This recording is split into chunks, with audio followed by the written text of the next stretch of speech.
नमस्कार, स्वागत है आपका हिंद टीवी में। उत्तर प्रदेश विधानसभा चुनाव में छठे चरण के लिए मतदान होना है। 10 जिलों की 57 सीटों पर होने वाले चुनाव में सीएम योगी भी मैदान में हैं। इसके कारण चुनाव में योगी की प्रतिष्ठा भी दांव पर लगी है।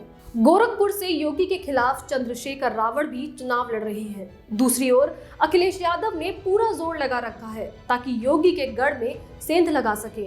लेकिन छठे चरण के लिए होने वाले चुनाव में योगी के सामने अखिलेश कहीं टिकते नहीं दिखाई पड़ रहे।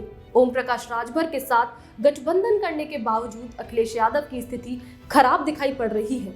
सपा का सारा दांव फेल होने वाला है और भाजपा पिछली बार से ज्यादा सीटें लाने वाली है।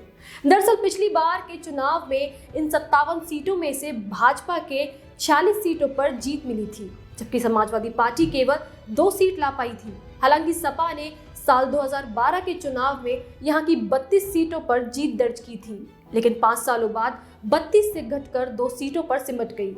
छठे चरण के इस चुनाव में पिछली बार बसपा को 5 सीटों पर जीत मिली थी, जबकि कांग्रेस को 1 सीट मिली थी।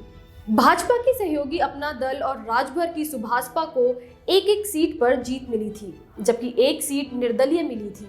अमरमणि त्रिपाठी ने निर्दलीय उम्मीदवार के तौर पर जीत हासिल की थी, लेकिन इस बार उन्हें बसपा से टिकट मिली है। जहां तक इस बार के चुनाव की बात है तो भाजपा की स्थिति पहले से मजबूत दिखाई पड़ रही है। योगी आदित्यनाथ पहली बार विधानसभा का चुनाव लड़ रहे हैं।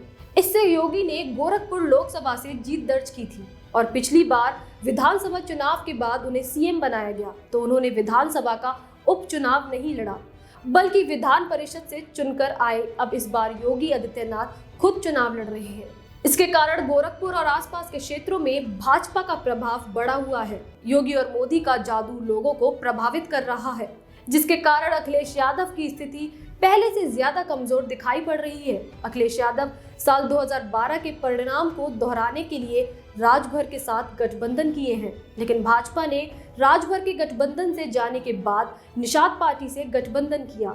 इस पूरे क्षेत्र में निषादों का अच्छा खासा प्रभाव है। उपचुनाव में संजय निषाद के बेटे प्रवीण निषाद को जीत मिली थी और अब संजय निषाद के कारण इस वर्ग का वोट भी भाजपा को मिलता दिखाई पड़ रहा है, जिससे नए समीकरण में भाजपा गठबंधन को पिछले बार से ज्यादा सीटें मिलने की उम्मीद है। इस बार भाजपा गठबंधन को 57 में से 50 सीटें मिलने की संभावना है, जबकि सपा और राजभर का खाता खुलना मुश्किल हो सकता है।